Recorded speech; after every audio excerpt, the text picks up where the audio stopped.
Hello everyone, good morning. I am Gavneet Kaur Pruthi, practicing clinical psychologist in Talking Point Psychology Clinic in Janakpuri, which is my own clinic, and I am RCI registered clinical psychologist, practicing since 16 years after doing my Master of Philosophy in Clinical Psychology from Ibhas Hospital, that is in Dilshad Garden. Now today I am going to talk about the verbal talking behavior, repetitive verbal talking behavior और verbal stimming जिसको हम बोलते हैं in the autistic children which is a developmental disorder. अब बच्चे verbal stimming क्यों करते हैं उसका कारण हम जानते हैं। बच्चे ऑटिज़म जो डेवलपमेंटल डिसऑर्डर है उसमें वर्बल स्टिमिंग किसी भी शब्द को, किसी भी नॉन मीनिंगफुल साउंड को, किसी भी चीज़ को उठाकर बार बार टक टक टक टक टक टक करते रहना, किसी भी साउंड को बार बार टक टक टक टक टक टक टक टक टक टक टक टक ऐसे रेपिटेटिव बोलते रहना, किसी भी वर्ड पे अटक जाना, किसी भी साउंड पे अटक जाना, वो बार बार इसलिए करते हैं कि उनको ऑडिटरी प्लेजर मिलता है।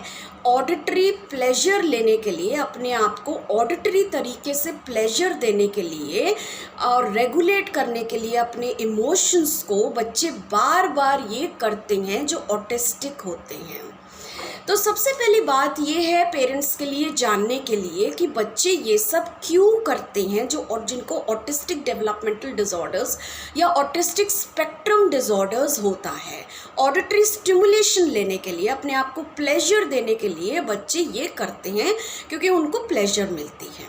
वो किसी भी वर्ड में, किसी भी सेंटेंस में, किसी भी नॉन मीनिंगफुल साउंड में, किसी भी चीज़ की साउंड में अटक जाएंगे और उसको बार बार करते रहेंगे। अब सोचने वाली बात ये है फॉर द पेरेंट्स कि हम वर्बल स्टिमिंग को किस तरीके से कम कर सकते हैं। So as being a mental health professional, I am going to tell you some of the techniques which can help to some extent to reduce the verbal talking, repetitive verbal talking in children. आपने क्या करना है as a parent, आपने दिन में 3 से 4 बारी जब भी बच्चा बार बार रिपीट करता है उसको ऑडिटरी मसाज देनी है। इस तरीके से 20 बारी देनी है। इस तरीके से कानों को करना है। जब भी वो वर्बल स्टिमिंग कर रहा है बच्चे को इस तरीके से करना है। दिन में 3 से 4 बारी आपने ये मसाज बच्चे को देनी ही है।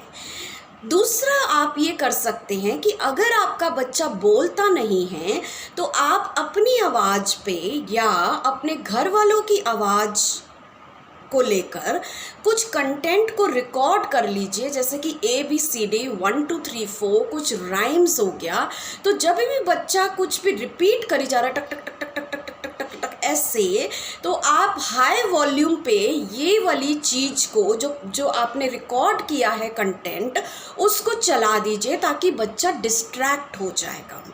नंबर 3rd थिंग इज़ कि अगर बच्चा बोलता है तो बच्चे की आवाज़ में जब वो वर्बल स्टिमिंग या self talking, repetitive self talking नहीं कर रहा है तो माय मदर कोई ऐसे या माय फादर कोई ऐसे या माय फैमिली कोई ऐसे आप रिकॉर्ड कर लीजिए। और जब वो रेपिटेटिवली वर्बल स्टिमिंग कर रहा है for auditory stimulation, auditory pleasure लेने के लिए, तो आप उस कंटेंट को हाई वॉल्यूम पे चला दीजिए ताकि बच्चा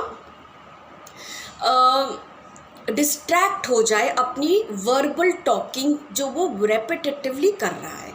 सो 3 चीज़ें पेरेंट्स मैंने बताई हैं which is very important. That is इस तरीके से आप मसाज करेंगे, ऐसे करना है, ठीक है। 2 से 3 बारी आपने दिन में बच्चे के लिए मसाज करनी है। जब भी वो रिपीट कर रहा है या वो रिपीट नहीं कर रहा है तो आप 3 बारी दिन में 20 बारी मसाज करेंगे। ऑडिटरी स्टिमुलेशन होता है इससे। सेकंड, आप कंटेंट सुनाएंगे। अगर बच्चा बोलता नहीं है तो अपनी आवाज़ में कंटेंट रिकॉर्ड कर लेंगे, हाई पिच में सुनाएंगे जब बच्चा रेपिटेटिवली बोल रहा है। थर्ड, जब बच्चा बोलता है तो उसकी कंटेंट में आप रिकॉर्ड कर लेंगे और जब वो रेपिटेटिवली बोल रहा है, वर्बल स्टिमिंग कर रहा है, तो आप इसको सुनाएंगे. I hope this content will help you to some extent to reduce the self-talking behavior of children with autistic spectrum disorders or autism developmental disorder. And if you like my video, then please click the like button and share if you think that others can be helped by my video. Thank you so much.